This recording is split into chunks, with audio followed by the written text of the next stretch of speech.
Howdy-ho, boys and girls. It's time for another Jeep Talk Show Flagship episode. This is our primary flagship episode. Now, I don't know if you heard it or not, or watched that episode where it was a Flagship 2 episode last week, and April said, yeah, I see how it is. Number two. It's not, you're not number 2. You are on the second flagship episode. The important thing to understand is you're on a flagship episode. There you go. That's the key.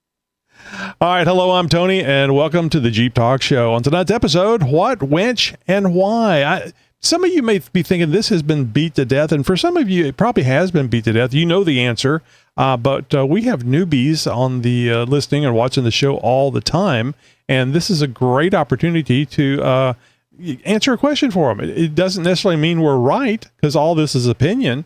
But if you trust us, and we have both been doing Jeep and off-road stuff for a while, we may be able to point you in the right direction. Yeah, we may be able to point you in the right direction. We are here to help. We are here to help. Dude, before we get started, I got to ask, tell me more about the new co-host for Chick Chat. I saw the thumbnail, I saw the preview, and I was like, who's this? We have a new face. So Anastasia, she ran across her. I don't know exactly how she ran across the Jeep Talk Show, but she started following the Jeep Talk Show on Instagram. And by her own admission, she watches the show and enjoys the show. And I think that, and Anastasia, if I'm saying this out not correctly, I apologize. I'm a guy. It won't be the last time I say something wrong. And the woman's point of view. But I believe that she had indicated that it would be fun for her to be like interviewed on the show. And she has a Grindle. I want to call it a Grindle. I can't remember what it's called, but basically it is a Land Rover, but it's not made by Land Rover. And because of her following the Jeep Talk Show, and I'm thinking to myself, why are you interested in Jeeps? You know, if you're driving this thing that's, based off of a Land Rover, and but it's still off-road. You don't have to have a Jeep to watch or listen to this show. We talk about a lot of off-road concepts, and certainly this vehicle that she has is a off-road vehicle. It's the other side of the pond. That's all. Yeah, but come to find out, her husband has a Jeep, and he's big into the Jeep stuff, and so is she.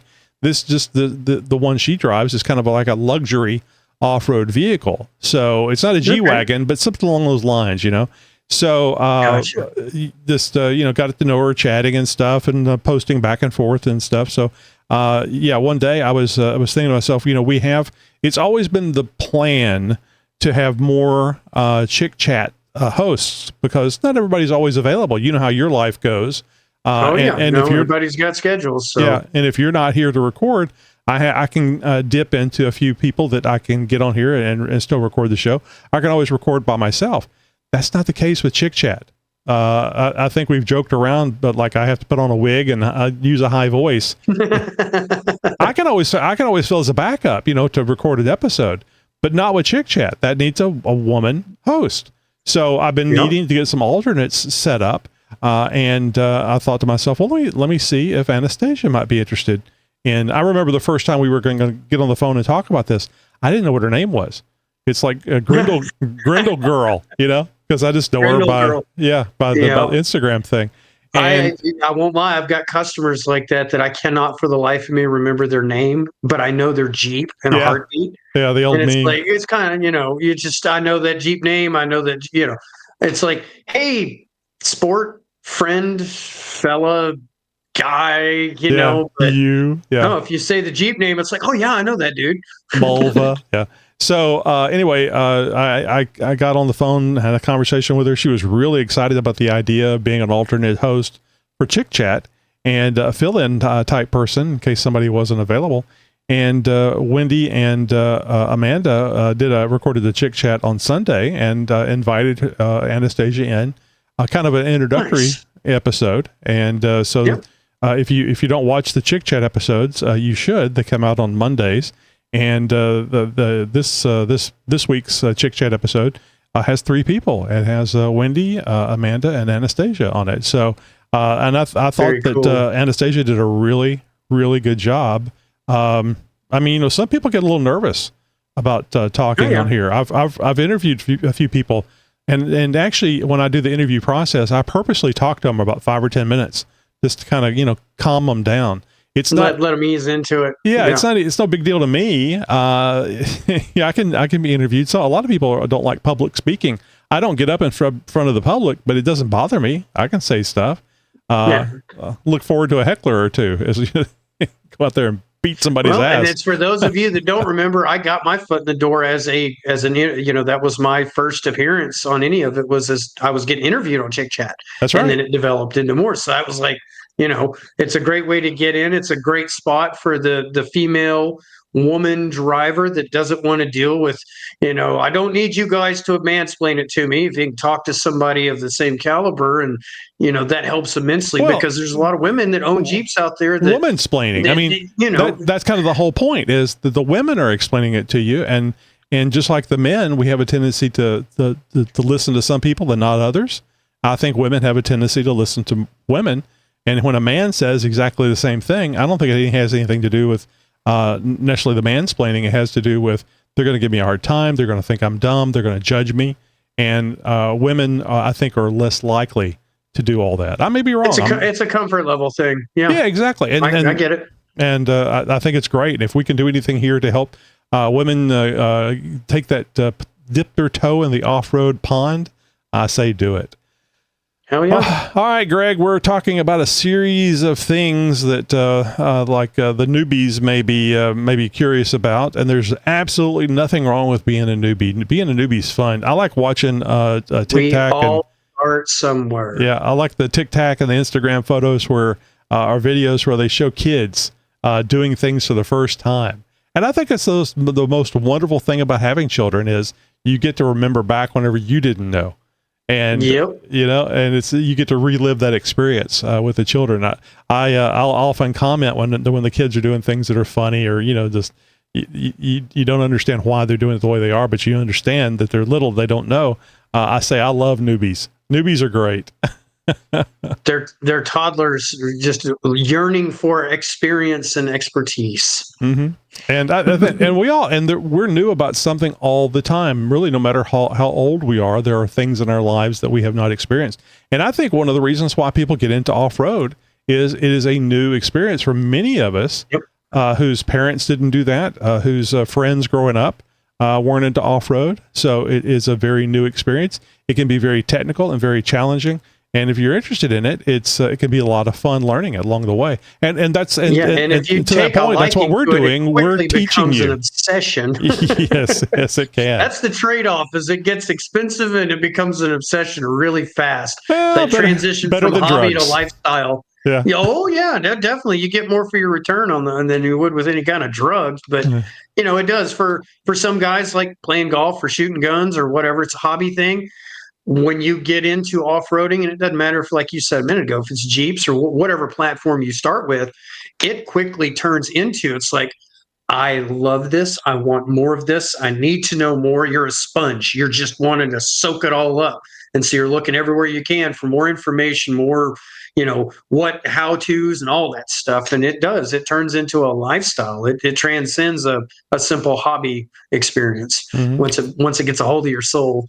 Feed me, Seymour. Absolutely. So I thought I would mention real quick here, and I can't remember if we talked about this before we started recording, the newbies thing side of it. A lot of you guys out there already know what Warn, I'm sorry, I jumped ahead there. You don't have to get a Warn winch. A lot of you out there know which winch, what brand, what model, and everything you want, or what you have. And but there's a much wider range of winches available today than just a few years ago. So Greg and I are going to go into Greg and I are going to go into what winch and why. And Greg, let's start with, should you even get a winch? Is that just something that an accessory that you put on the front so it'll look cool? Well, let me rephrase that. If you are going off-road at all, ever, yes, you need a winch. And the whole point is self-recovery. Because there is going to come a time, and we've all been there at some point, and if you haven't got there yet, it's not a matter of if, it is a matter of when. You are going to find yourself in a position where you need a helping hand, and there's no one else around.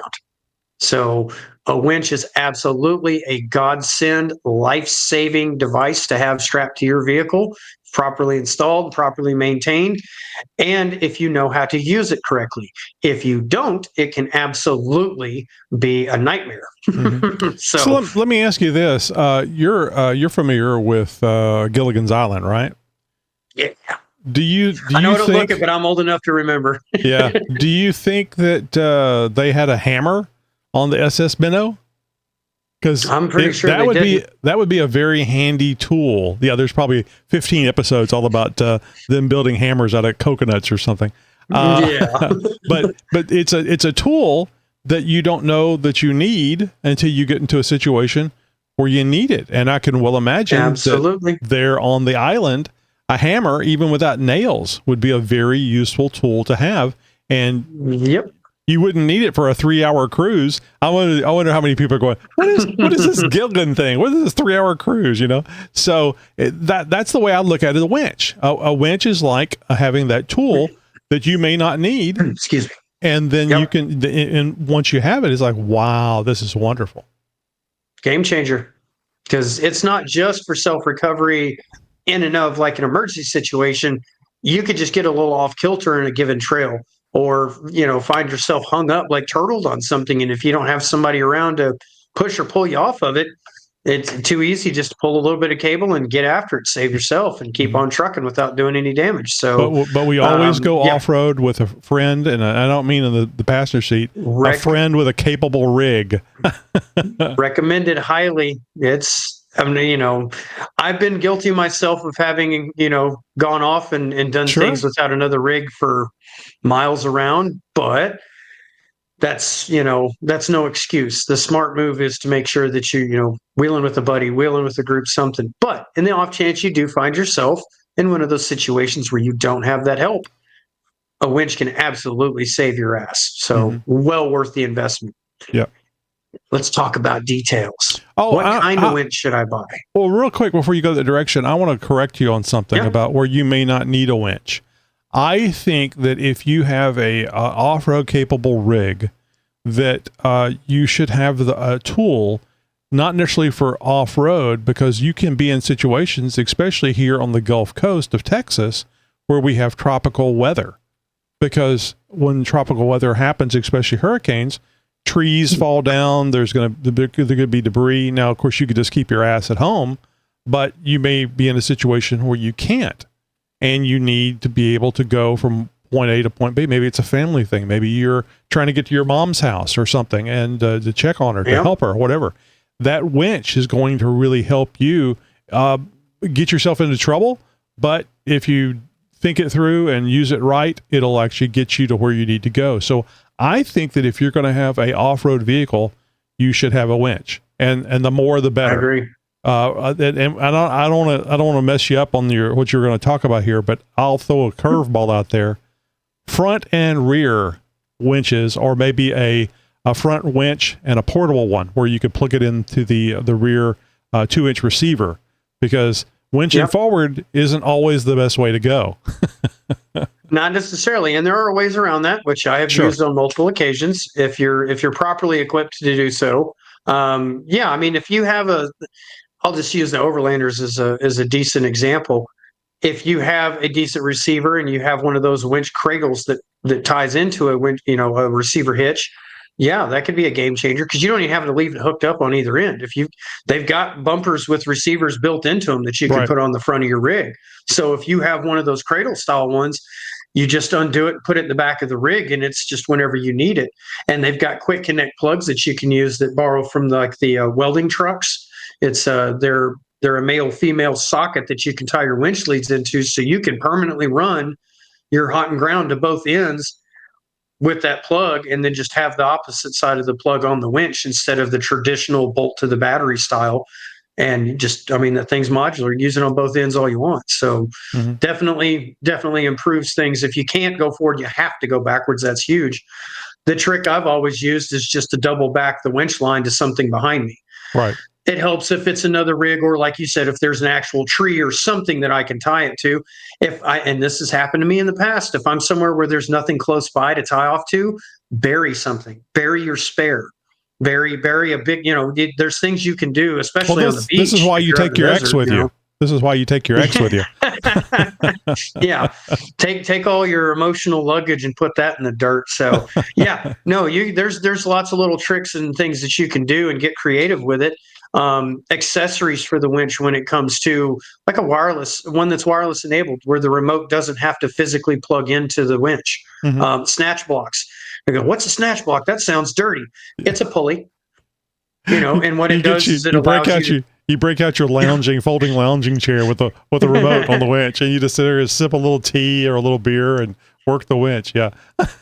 So snatch blocks, it's just a pulley like like you would see in any kind of a crane or overhead hoist setup that allows you to double back or however many you've got, and using a snatch block in that scenario where you tie the line back to your vehicle will effectively double the pulling power of the winch, which is that's huge if you need it. Like if you're really mired up, or really, really stuck, or really, really broke, and you need that extra oomph, a snatch block can save your butt there. Tree savers. It's basically a really short tow strap. It looks like a tow strap, but they're usually only about 4 to 6 feet long. You wrap that around a tree so you're not cutting into the tree with your cable. Tread lightly, folks. We're not trying to take down the very thing that we need to extract. Somebody else is going to need that tree. Yeah. Right. So use a tree saver. Don't be an asshole. Things like that, when it comes down to it for a lot of people, it is a budget constraint because in their minds, they're like, I'm not going to use this all the time. It's not like my tires. It's not like my locker. It's not like my suspension. It's something I'm only going to use once in a while. And if you go into it, that mindset, there are plenty of people out there that have spent as little money as possible and put the winch on the front of the rig and then never used it. Oh, yeah. They just don't find a reason to. And so, yeah, it's just sitting there. It's an ornament. But for those of us that know we're going to use it on a regular basis, then I'm going to argue that point with you. I don't care if you think you're going to use it or not. A tool that you don't have is a tool that you need. It's true. It's true. But, if you're going to lay down the money, are you going to Harbor Freight for your 3/8 drive ratchet set, or are you going to get a little bit higher quality brand?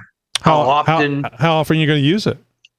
Yeah. So I like to recommend to people that get the best one you can afford. And if you can't afford that one, save up for the one that you really should have. The entry level rule that most of us in the industry like to go by is you buy a winch that has a pulling rating, your capacity of at least 1.5 times the curb weight of your vehicle. So for your average Jeep owner, don't lie about your curb weight. Yeah, you got to be honest about it. And it's important to remember that max line pull for any given winch, I don't care if it's a steel cable, synthetic line, whatever brand it is, the max pull that is listed, it's kind of like your tire sidewall dimensions, that is for the last layer of cable on the winch drum, not the first layer. And it works the exact same way that gear reduction does, tire size does. The winch drum may only be 2 or 3 inches in diameter, but by the time you put 50, 60, or 100 foot of line on there, the diameter grows. So when you pull out 10 or 15 feet of it, you've got all that cable still on the drum. It's a twofold thing. You're not getting maximum pull, what the winch is rated to do, and you're smushing. Again, doesn't matter if it's steel or synthetic, everything else that's still wrapped around the drum is getting crushed by the pull that you're putting on that top layer.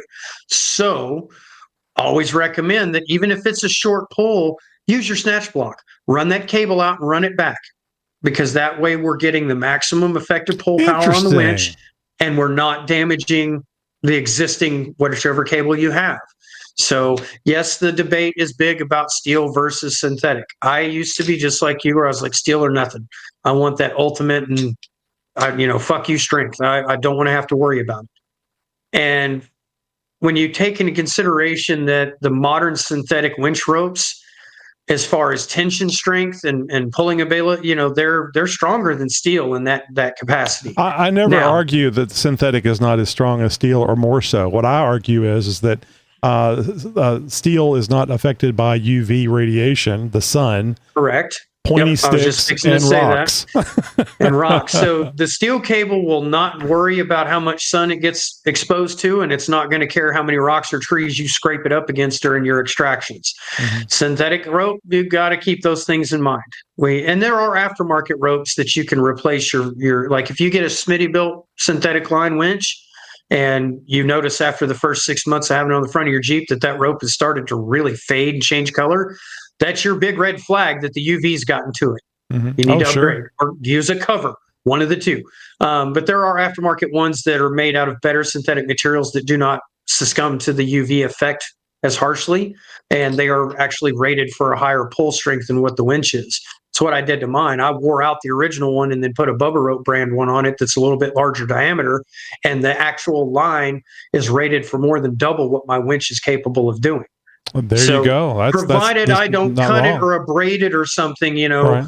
I don't have to worry about it as much. But the other thing is just weight. Your average 9,500 pound capacity or 10,000 pound capacity winch with a steel cable on it, that cable alone is, significantly heavier than a synthetic rope, which to most people it's not that big a deal. But when we think about the potential of breakage, the kinetic energy that can be stored in a steel braided cable versus a synthetic rope, which is why if you watch Top Truck Challenge or any of the, other well-known experiences where they're having to use the winch, we put that weight. It's either a bag with sand in it or you throw a jacket or something over the steel cable. They go, why do they do that? You see them doing it and you go, why? Well, if for some reason the cable breaks or a recovery point breaks or a hook breaks, the kinetic energy that is stored in that stretched steel cable has got to go somewhere. And by putting the weight over the cable, it helps drag the cable to the ground if for some reason it should come undone on either end. With a synthetic rope, it'll do the same thing, but because the synthetic rope does not have the same mass as a steel cable, it's not nearly as dangerous. Right. So I could see more likely just I could see if you're in a competition or something, that synthetic would be a lot handier, and who cares how long it lasts? You're in competition. You just want it to last for that race or whatever it is you're doing, because now you don't have to take the time to hang something over the line in case it breaks. So it's easier to manipulate if you are not trying to run the cable back in. You just rope it up on your arm, throw it on the hood, go. Steel cable, you got to have gloves. You got to watch out for pokies if you do have a fray. If it, you do have to maintain steel cable. That's the other trade-off. While it's not susceptible to UV, it is susceptible to moisture. So you have to keep that in mind. Both styles require pre-tensioning before you use them the first time. You can't just take it out of the box and throw it on the Jeep and go. It tells you in all the instructions, you have to run that cable all the way out and then pull it back in under some semblance of tension to preload the cable. The neighbor always gets pissed off when I hook up to 3 houses down that I hook up to their vehicle and start dragging it out of their driveway. I've used telephone poles. I've used dumpsters. I've used another rig. I mean, with a 100-foot line, you need a wide open space to do this. Yeah. And what I'll do is I'll run it out, hook it up, single line, and then I just barely hold the brake while I let the thing idle in 4 low and pull itself back in. On the XJ, I actually I was out in like a park area, off-road park, and I think I had it in park, and I literally drug the XJ with the winch. That's I mean, you can do it that way. Yeah. Well, I was just going by what they were telling me to do, and that was so much fun. This thing is on your vehicle that just literally drags the vehicle like it's nothing. Yeah. So weight rating is important. Average Jeeper, 2-door, 4-door, whatever, let's say 37s and down, a 9,500 pound capacity that's of decent quality will normally fit the bill. Again, with a snatch block, you can effectively double that. For a heavier vehicle, like a setup like mine where I'm pushing 7,000 pounds curb weight with nobody in it, I'm currently running a 12,000 pound capacity winch. So, but you also have to bear in mind that if you're going to be one of these folks that wheels in a large group on a regular basis, you might end up using your winch to rescue your friends or strangers more often than you use it on yourself. So your fair lead is an important thing to remember. If you're running steel cable, you probably should have a roller style fair lead. That way, when the line pull is off at an angle or up or down, the roller fair lead, it looks like rolling pins. There's two long ones top and bottom, and then two shorter ones on the side. Whereas with the synthetic line, they just have the aluminum, like what's known as a Haws fair lead, HAWSE, and it's just a radius smooth opening that the cable can go through and slide and do the same thing, and it won't hurt it if it's in good shape because it's just a smooth aluminum or stainless surface or something like that. So those are all little things that you have to remember when you're shopping for one. Again, I'm not going to pick on any particular brand because I've heard it all different ways. Like you hear people talk about Badlands at Harbor Freight. The Badlands winch, and they're cheap, they're affordable, and they work good. Well, I mean, okay, I've never personally owned one. I've never seen one in the wild, so I can't tell you how true that is. I can speak on Warren. I can speak on Smittybilt. I can speak on, mile marker. And they also have, in case some of y'all didn't know, hydraulic actuated winches that aren't electric. And you've also got PTO winches. Greg, what's PTO stand for? See, that's when you were supposed to ask. Personal time off. That's vacation power days. Takeoff. There are power takeoff winches that run off of either your manual transmission or your transfer case in certain applications, and they are gear driven. But the trick is you have to have the vehicle running to use it. That's right. Same thing with the full hydraulic winch like Mile Marker used to offer. If the vehicle's not running, it's no good. It's a paperweight. Whereas with an electric winch, it'll work until the battery's dead, even if the vehicle's not running. So, given that scenario for most of what we do off-road, I prefer the electric style over the other ones. But, electric's nice. Yeah, I'd like to have gas, natural gas I think would be great for an option. I mean, or like a two-stroke, like you just have a little two-stroke, like one of them really badass RC cars, and you just have a little. No, it's like a chainsaw. It's like the dryer. It's like the dryer in your house. You can have electric, or you can have natural gas. Or natural gas. Well, if they came out with it, the guys that are running propane for their rigs, that would be a godsend. Would that be funny? That would be really funny. So, but yeah. Yeah, I like electrical. The only thing that bothered me about the electrical is you got these huge cables that are connected directly to the battery and potentially go by sharp things, especially like if you were in an accident or something, or maybe you rolled your rig, you don't know what's going to happen to those cables. You could develop a short very quickly. And once that short happens, high draw. Yeah, those electric motors pull a decent amount of current. So routing those cables is important if you're doing the install yourself. Make damn sure that anything abrasive, sharp, that generates heat, like your exhaust or the side of your block, all those things. I know we talked about it once before, but I'll mention it again. There's certain types of aftermarket batteries that are dual top post, side posts. And I had a buddy back in the day that had a red top Optima that connected his winch leads to the side posts and then overheated everything and actually melted one of the leads in the battery. And we found out that the top posts were the standard style, but they had just cast lead lugs, basically like little lead channels under the plastic that go down to the side lugs. So it just melted that. It acted like a big inline fuse is what it did, and it melted it on the ground side, ruined his battery. So, but it was an Optima. It was ruined to start with. So connections, the cable size. As I said, if you want to shore it up and you don't like the leads that it comes with, and you want more, go to your local welding supply and check out the electrical leads they have for that. They've got some really burly stuff. It's not cheap, but if it's a concern and you want to hedge all your butts, it's a great way to go. So. It might be kind of a pain in the ass as far as use goes, but one of those battery disconnects, those little things that you turn where you can disconnect your battery from the vehicle, you could put that same thing on the winch line. So you could literally take the power off those lines. So if there was any kind of a short or something, and when you went to use the winch and you go to turn it on, you hear that, you go, oh, damn, and you can turn it back off. Like, we have a problem. So the wireless ones are always fun and cool. Hell, there's some of them where you can tie them into the vehicle connections, or you're off your phone and use it like Bluetooth. where you don't even have to have any kind of remote. It's all worked off your cell phone. You can do a lot of damage really quick. And then you're going to blame that on Bluetooth connectivity? I mean, come on.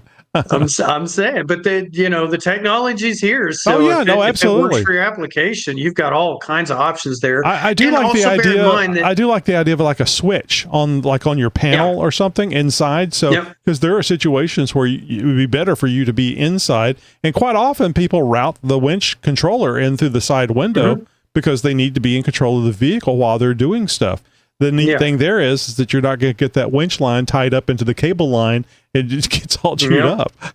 I'm running the older style one, so mine's a wired remote, and it goes up over the hood, through the windshield wiper arm, around the mirror once, just in case I do drop it. It's not going to fall to the ground or go into the tire. Yeah. And then through the window, and my remote has a little magnet at the end of it, so I could stick it to the roll bar and just click, click, click, click while I'm looking and watching and driving at the same time. But it is a hassle, because you got to undo all that stuff. And I've seen it over, and I'm sure you have too, where people tuck that stuff away. You take your remote, you tuck it in the furthest reaches of your tool cadre or whatever, and then you're like, damn it, where's my tree saver? Where's my remote?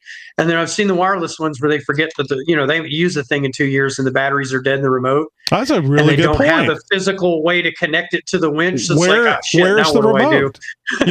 Where's the remote? Yeah. I mean, this is the reason why people go to the range, is so that they can, be ready in situations where they need to use their weapon. I think you should do the same thing with your winch. Every so often, you need to take it out, hook it up. Oh yeah, it needs to be run. And think about where that controller is. Where can you put it so that you can get to it whenever it's difficult to move around in the Jeep? It's not flat. Think of off camber. Think of nose down, nose up. Or if you're trying to tell somebody, if you're on your side and you can't get out, and you're telling your buddy, it's in the whatever green tote in the very back bottom left corner, it helps to know where it is. Try the one on the left. Because there are guys, I'm not one of them, but I used to be, let's just say that right, where, I had multiple toolboxes and cases and spare parts and stuff, like back in my bud bogging days, where I'm tearing stuff up all the time. I carried all kinds I carried a spare starter, I carried a spare alternator, et cetera, et cetera, et cetera. And it's like, you got to keep all this stuff put away and contained, and, you don't want it all just banging around in the back of the rig. So it's like, if I'm the only person that knows where it is, or if I forget, like, one of my favorites at the shop is when somebody shows up for a gear job, and the first thing I ask them is like, do you have your wheel lock key? And they go, my what? Oh, yes. Yeah. Oh, it's just a spline drive. Anyone should fit. And it's like, no, there's a dozen different variations on that theme. It's all the different manufacturers and sizes. So, I keep multiple leftover spares just in case, but I can't cover all of them. Well, and if I don't have one that fits, it ties into the labor time. Wheel lock. It ties into the labor time for you, because you're sitting there pulling these things out and trying it. And nope. Like, nope, that one doesn't work. Nope, that one doesn't work. So, and if all else fails, you can go to any discount tire and wheel store and just tell them that they forgot to put your wheel lock back in your vehicle, regardless of whether or not you had your tires installed there. Because I guarantee you, I'll bet you my next paycheck, there's not a discount tire that you can't go to and find a box of those things behind the sales counter or out in the shop. Because they got a lot of youngsters and a lot of guys that don't last very long, and they forget to put them back in. Customers long gone, the thing's still sitting on the tool chest. That's a good point. You need to make sure that you see it. They say, I put your the key back into the glove compartment or whatever. You better look, because I guarantee it ain't gonna be there. Then you go over there and you check, and you make sure it's the right one. Yep. You're gonna end up with somebody else's. So knowing where your stuff's at, being well prepared. It's your responsibility. You're pilot in command. It's your responsibility to make sure there's no ground crew. I have, as much as I hate to be the guy to say this, I've had runs that I've been on where guys, they had $1,000-$1,200 winch setup, really nice, setup, a Warren or something, and they'd never used it. They didn't know how it functioned. They'd never read the manual. They didn't know how to engage it, disengage it, nothing. Oh, reading they manuals literally is get for the remote suckers. out of the console and hand it to you and go, okay, here, like they don't know how to do anything with it. You're going, okay, so now we're starting over at square one here, and we're halfway through the day. Mm-hmm. So I'll tell you what, you keep paying the note for this 4-wheel drive. I'll take it home with me, because I know how to use it. Yeah. So no, it's you got. Again, for most people, it's a budget constraint thing, but if you're just not sure, look at what's around you on the trail. look at who's using what and which ones. Because some people focus, like you mentioned earlier, competition. The old school, is it the 8624 Warren? Oh, That's yeah. the double stack one. Those things have an incredibly lightning fast line speed with no load. And you're saying, well, what's that mean, Greg? Well, that means if I'm using the control to put cable out or bring cable back with nothing actually hooked to it, we're just spooling the winch up or spooling it out.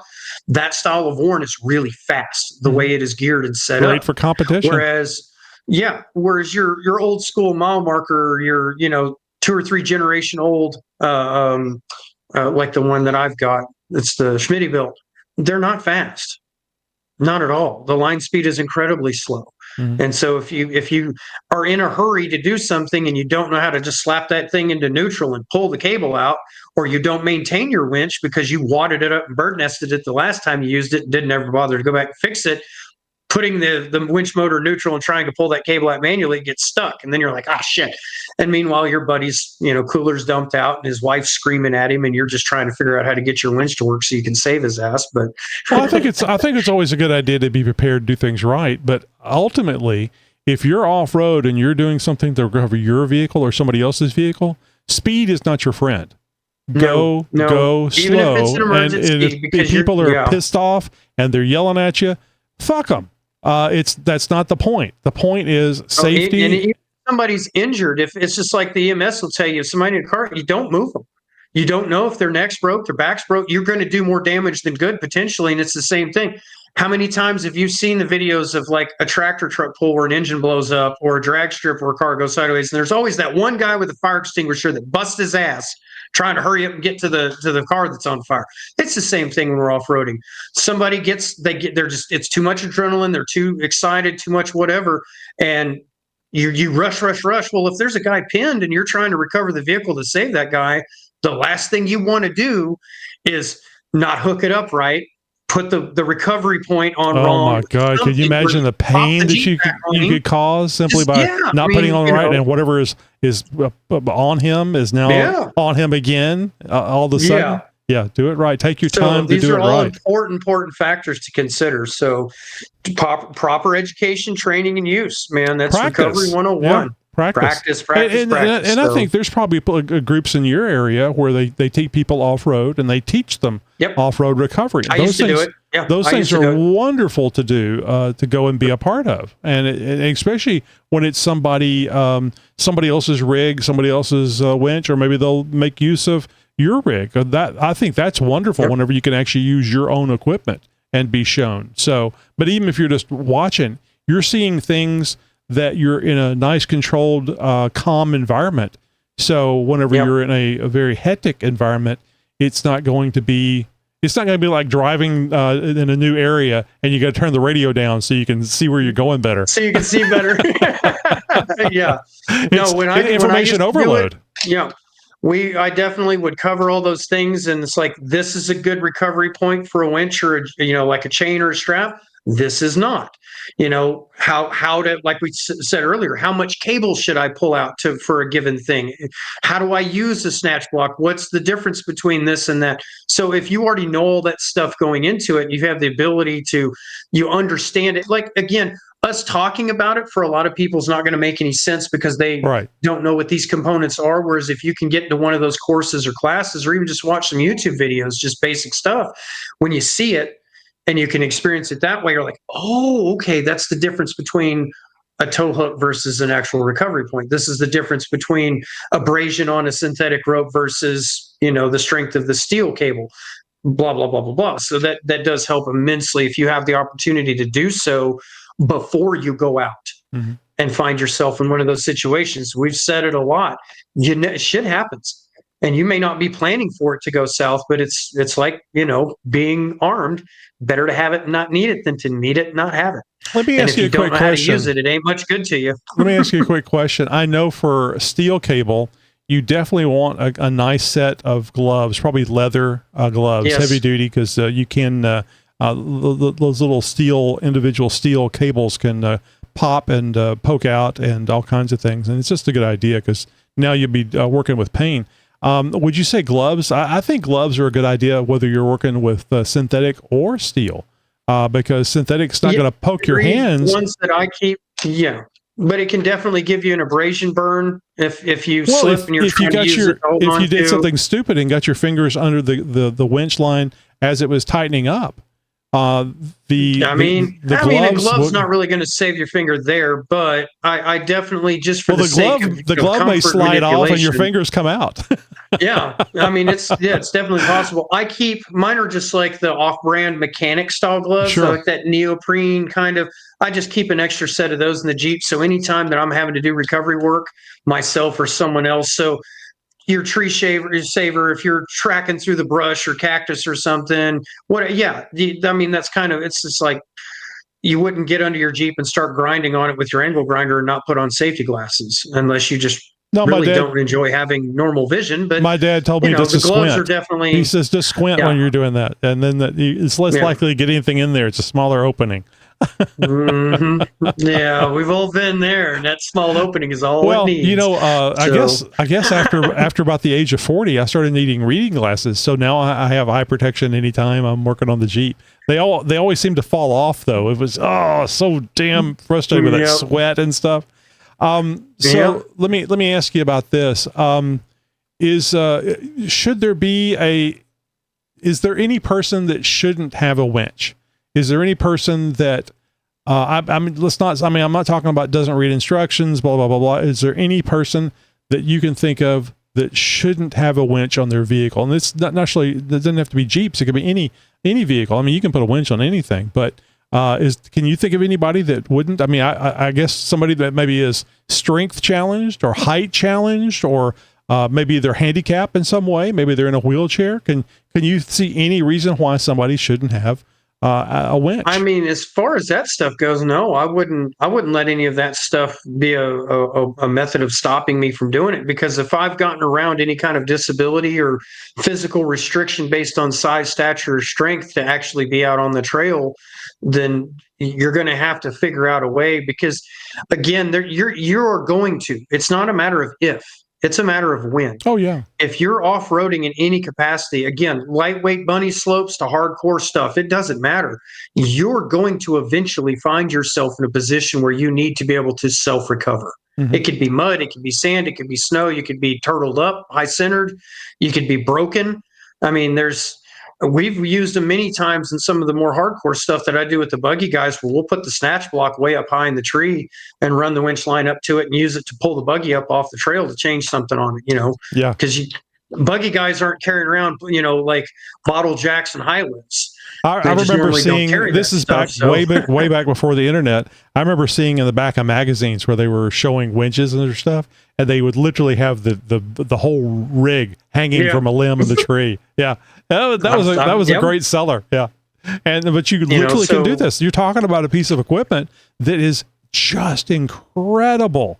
And the way they make them these days is just incredible. Even the shit brands again, the technology has advanced so rapidly in the last 10 plus years. I mean, and there's when you just talk about Warren alone, they've got 2 or 3 different tiers of style versus price. The Smitty built and all those things were hurting their sales so badly, they had to come out with multiple levels. They had to. So and the Smitty built, again, I've had the same 12,000 pound capacity Smitty built on the front of my Jeep since I'm really surprised that you run a Smitty built, because Smitty built to me isn't something that is So I'm saving up for a Smitty built. This one was one that was left over on the shelf at a shop that I used to work for many, many years ago. And he had 2 of them, and he barely got the first one sold. Again, a 12,000 pound capacity winch amongst Jeepers is not something that's sought after for most of them. They're looking at the 9.5, maybe a 10. So that one sat and sat and sat. And it was the same year that they redesigned and came out with the H2Os or whatever it was called, where they basically redesigned the casing and modernized everything. And he literally sold it to me below his cost just to get it out of the freaking the shop, just to get it off the shelf. Yeah. And I was like, why not? That's cheap, so I'll take that one. Some money's better than no money. So far. Yeah. Yeah. I've been through 2 regular built lines and now the Bubba rope that's on it. So that's a good point I'd like to make. According to Grok, you should change your synthetic winch line out fairly often. Yep. because it's like 2 to 5 years, I believe, is what Grok had said. Especially if you're using it on a regular basis. They stretch, they wear, they fray. So synthetic line is more expensive, and you have to buy it more often. So that's something to consider. I'm cheap, and I'm lazy. And as long as, and I understand, like Steve up in Chicago with all the ice and snow and stuff and salt that they have, steel cable could be problematic. But down here on the Gulf Coast, geographic definitely plays a huge. I mean, if you're wheeling out and let's say you spend a lot of time in Farmington, New Mexico, or out west where they've got the slate sharp, rocks and stuff. The steel cable's your friend. If you're wheeling back east in the mud and the smooth sandstone and the old trees and all that kind of stuff, the synthetic line is going to be more of your friend. Mm-hmm. It really does come down to that. And then personal preference. Some people just don't like the idea of having a plastic rope attached to their winch. It just sounds wrong. It's the same guys that don't like polymer frame handguns. So science is great, and I have no doubt that the synthetic line is very strong, or even stronger than steel. It has a lot of advantages to it. They just need to fix these other things like pointy rocks, sticks. Yeah. Well, again, and the strength, bitey animals. Linear tension versus anything else. I mean, the synthetic lines do have their limits. They do have their weaknesses. I'm not saying, like that one's better than the other. I just ended up with one, and I've enjoyed how it's performed. My first synthetic rope that was on that winch, I ruined it just by misusing it because I think what you said about geographical differences, that's one of the things that you need to keep in mind. Don't just like hand grenade it. Say, well, this is this thing I need to do. Check out your area. Check out where you're going to be wheeling, and then ask your buddies. And if they just before you finish your sentence, they say synthetic, ask somebody else, somebody that will consider because there's positives and negatives about either. And also too, other than the fair lead, whether it be a fair lead or a roller or a Haas, you can put cable on that winch. I think this is true. You can put cable or synthetic. So you could literally change what you needed to do depending on what area you were going to. You can absolutely. Yeah. Yeah. And you can shorten them. You don't have to, if you don't need 100 or 120 foot of cable, regardless of which style, if you only run 50 foot, like if you're somewhere where you're in the woods, like in the trees all the time. Yeah. If the tree is 20 feet away, why do you need 50 foot? Yeah. You don't need 150 foot of cable on the front of your rig. Whereas if you're out in the desert all the time, that longer line might come in handy more often than not. So think twice before you winch on that cactus, and make sure you're clear before it comes at you. Make sure the tree you're tying to is a live tree and not one that's dead that you're just going to yank out of the ground. So let me ask you this before we get over to our Nikki G. See, I'm not going to forget this time, Nikki G. Don't forget Nikki G. Don't forget the Nikki G. I don't know if they still make them. I got a feeling they do, but I think it was actually, sadly, Warren that came out with an everything you can have in one package winch. The transformer, air compressor. It was air compressor, a beer cooler. Winch. It had a little bit of everything in it, and you could put it in the cradle. You could. I mean, that thing. Yeah, they were really hot. My impression of that is what a piece of shit. I never had any. I had nothing. I mean, but generally speaking, things that do a bunch of things don't do anything well.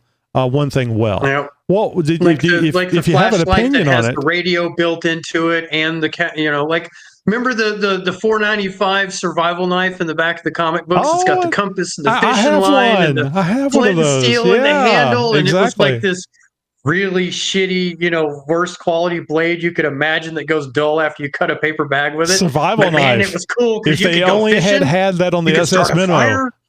Yeah, those things were cool. So, yeah, you got. What's your opinion of those winches that do more than one thing? If you have an opinion, from what I saw of that first attempt on those, it was like it's very utilitarian and cool in that aspect. But I think the longevity on them, like the air compressor, kind of sucked, and they were slower than Christmas. They were fucking heavy because of all the extra shit stacked on top of the winch itself. So it's like. You had to be pretty dedicated of not wanting a separate air compressor, power supply, or winch to want to spend the money that they cost. And you almost have to have two people to pick the cradle up with all that in it and move it from one end of the vehicle to the other, or even, put it on. So you're not going to hard mount a setup like that on the front of a Jeep. Right. Like it would be up above the hood this far. So if you were going to have one, it needed to be in a receiver cradle to use it effectively. And they were really expensive. So it was a great idea on paper and practical application. It was ultimately, whenever you're building things like that, you're building them to sell. And I'm sure that sold to an audience. I think you can still find them on Broncos for a very short period of time, and then everybody was till the word got out. Ew. Yeah, it's like when the movie releases and they come out with all this build up, and then people actually start talking about it and go, "Oh, I'm not going to go see that movie." The previews always spoil it for you because you go in there thinking it's going to be like what you saw in the trailer, and then you watch don't the you movie hate the damn previews had almost the entire everything that was good about the movie was in the previews. Well, and they'll mislead it. They'll try to trick you on purpose to make you think that the plot line's different or the character arc's different or what. I've seen trailers before where they included footage that wasn't even in the fucking movie. Yes. And then they joke about it in the DVD extras, the bonus behind the scene. It's just like, we changed this scene and this and that. And you go, not on purpose. I mean, it wasn't the reason behind it wasn't just to mislead people, but we've done that here on the show where there's something that happens like in the Zoom room that was funny or whatever. And I'll put it at the front, as a teaser. And if people go through there and go, I didn't see that. And so it's a lot like the movie thing you're talking about. I just wanted to include it. I thought it was so funny or so cool. I wanted to include it. So I wanted people to see it. But clickbait, you clickbait bastard, you. So we've agreed. You should get a winch. At least on my side, you should get a winch if you have an off-road vehicle, even if you don't take it off-road, because you never know when you might need that tool. Absolutely. You make your own decision. Snowpocalypse 2021 in Austin, my winch got a healthy workout. There you go. And I wasn't pulling out other four-wheel drives. It was all cars and regular trucks. You may need to get your friend out of the ditch before the police arrive. Definitely wear gloves for that one. For more than one reason. Maybe put some things on your shoes in case there's any spillage. So I'm thinking get a winch. I like the idea of steel cable over synthetic. There's a lot of things about synthetic that are really neat, but being a lazy bastard, I like the idea of something on there that I don't have to mess with. I just go and use it whenever I need to use it. I haven't. You're talking about. I haven't stretched the cable. I have not stretched the cable in that winch. That winch is just need to do that. Mounted. Actually, stretch it and lube mounted. That sucker. Yeah, I know. Mounted on the XJ, and then whenever then when I got the Gladiator and got the winch bumper in there, I moved it off the XJ onto the Gladiator because it was going to be going to Moab. But again, you got to have some space to go to. I don't know where I would go. And frankly, if I went to one of the local parks, I don't mean off-road parks, I mean just parks, and found a place to stretch the cable, I'm not sure the police wouldn't show up. I would suggest, honestly, if you're in an urban area and you need to be able to do something like that, look for a large parking lot that doesn't have a large volume of people in it, where you can put it around like a concrete base of a light pole. Find some place that has like the big loading docks, big warehouse type environment where you can hook up to something, or call a buddy. You guys could you find you a nice little country road, or like I said, a big parking lot. You park him on one side, you spool your cable out and hook up to him. Make a little adventure out of it. There's little things you can do to black out the license plates just in case that light pole falls over. Yeah, don't put it on the metal pole. Use the concrete base or something like that. It needs to be something that will support the weight of the vehicle. Yeah, but I'm no engineer. I don't know what's going to happen. Don't use a telephone pole. Don't do that. Telephone pole's not a bad idea, but still, I mean, you could just imagine what might happen. That would be funny. But show up on some video on YouTube and. Hey, Tony, that looks like your Jeep. Oh, yeah. Don't put big Jeep Talk Show logo stickers on the side if you're going to be doing that stuff. Hey, good point, though, while we're on the topic, is where you put the winch cable on your recovery point. If you are using a tree or a boulder or something like that, unless you just have to based on restrict. Yeah, lowest to the ground. Yeah, especially for trees, because we're trying to utilize the strength of that root ball that's in the ground to hold you. If you put that sucker up in the top of the tree, you're liable to pull it over or break it. So you could pull it over on top of your vehicle. Yeah.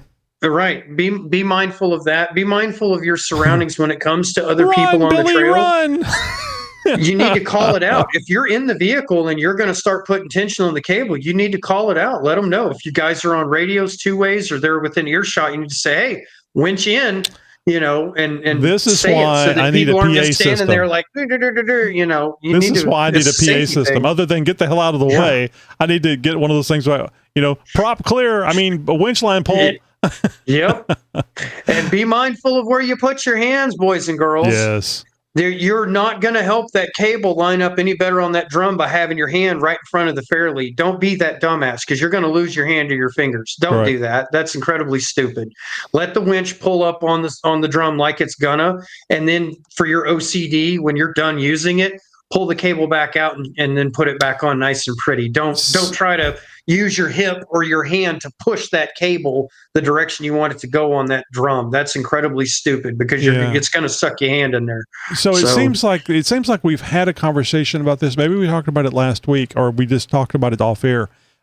Did you get a chance to see, or are you aware of the winch line that Matt from Bleeping Jeep came out with? Yes, and that is such a sweet. It's so simple, but so isn't that awesome weird that nobody's come up with that before? Did nobody come up with it before now? And it's just like, man, that's freaking awesome. Because how many times have you used a D-ring or a shackle mount something and you leave the thing laying on your fender or the tailgate and drive off without it, or you loan it to a buddy or somebody you don't know on the trail and you never get it back? Being able to do away with some of that extra crap. It's less shit to keep up with. The way Matt explained it, awesome. You do away with all the crap. You just use the winch line. It's amazing because it has a big knot in the end, so there's nothing on the end of the winch except the big knot. See, that's where you're fixing to tread off into the dark side of winches because you can't do that with a steel cable, my friend. Oh no, absolutely. Sorry. No, I understand. Sorry. But the cool thing is it has a couple of loops that you can push that knot through. Now soft shackles are awesome. Now you can put it around a tree without a tree saver, so you don't have to have a tree saver in your bag. I think you should still have one just in case. You do need something to. You do need a snatch block because you still need to be able to double up the. And there are differences. The snatch blocks for steel cable versus synthetic. Right. You need to be mindful of which one you're getting because pointy and sharp. You want to go with something nice and smooth for the snatch block. Factor 55 is a well-known brand that has those really badass. It's just it works with a soft shackle and does the same thing as a snatch block. It's just you use your soft shackle and then their donut. And you don't have to worry about tearing up your synthetic line using something like that. So I love the idea of I think what is it they Factor 55 calls it closed winching, closed connection. Yep. Where nothing's open. There's no hook that has an opening to it. Everything is closed, so you don't have to worry about something slipping off or the line going loose, and then you go to pull it, and then the line pops off. And usually at the worst opportunity. So I really like that. But the check out the winch line that Matt has at Bleeping Jeep, bleepingjeep.com. Yeah, it's definitely cool. Definitely cool. If you want, and again, this thing is this thing is a all-in-one type thing. You put it on your winch, and you don't have to do. The only thing you need to think about getting is where is that damn controller? Because now you don't need to be able to get to your bag for your D-rings or any of that stuff. It's all the winch is all in one. We're not going to, you can go back to the most recent roundtable episode that Matt was on. I think it was last week before. Yep. Check it out. Matt explains it on the roundtable. I think it's a great idea. And just like you, I was like, wow, why hasn't anybody thought about this before? Speaking of nobody thinking about something before, let's get to our Nikki G. You saw that coming, didn't you? Nikki G! All right, Greg, great conversation about winches. We talked a long time, but we didn't really come up with any definites other than steel steel or synthetic. You need a winch. Winch or no winch. Yeah, you need a winch. We don't care if you use steel cable or synthetic rope, get a winch, learn how to use it and properly install it. Yeah. So, that's a no-brainer. It's something that every off-roader should have, regardless of what level of skill, what type of terrain, what type of vehicle. Get a winch. You'll thank us later. And I was going to mention this earlier. It amazes me, and I think I have mentioned this before, but I'm going to mention it again with the new Chick Chat co-host, Anastasia.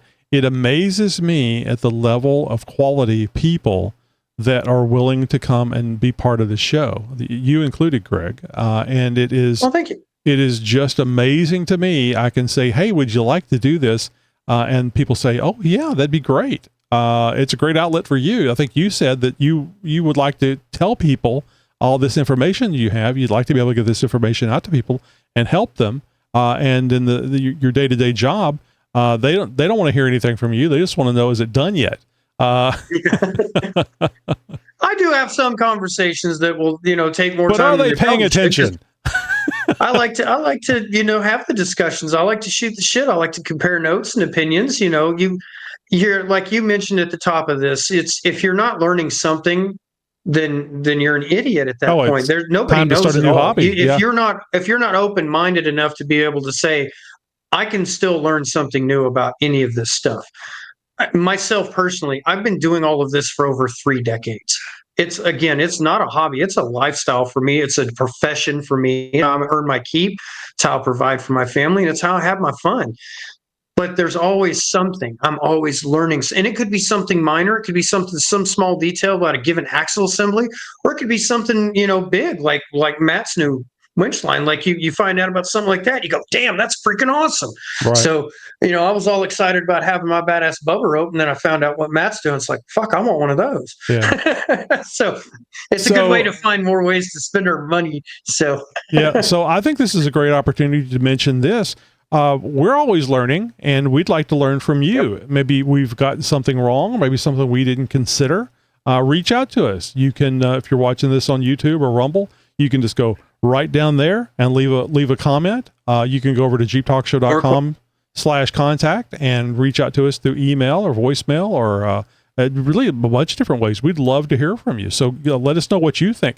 Did we get it right? Did we get it wrong? Were we mostly right? What was it that we didn't consider? Let us know.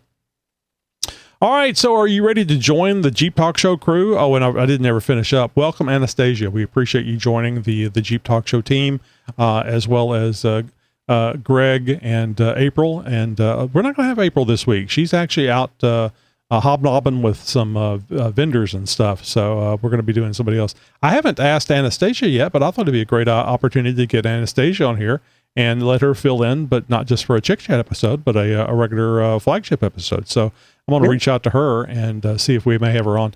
And if it's not her, it's going to be Steve-O. Steve-O is always willing to jump in there and join in, which I really appreciate it. All right. Anyway, ready to join the Jeep Talk Show crew? Become a Patreon subscriber today at xjtalk.com/contact and unlock exclusive perks while supporting the show. Keep the adventure rolling by leaving a 5-star rating and review on your favorite podcast platform to help grow our Jeep community. If you're watching on YouTube, don't forget to like, subscribe, and share. Oh, and comment. Stay in the loop following us on social media by signing up for our newsletter and the latest Jeep news, must-attend events. Got a question or an idea for our next episode? Send it our way at jeeptalkshow.com/contact. Thanks for riding along, and let's hit the trail with more epic adventures. Greg, thanks a lot. Have a good night. Thank you, Tony. Broadcasting since 2010. You're my friend. You're my new friend.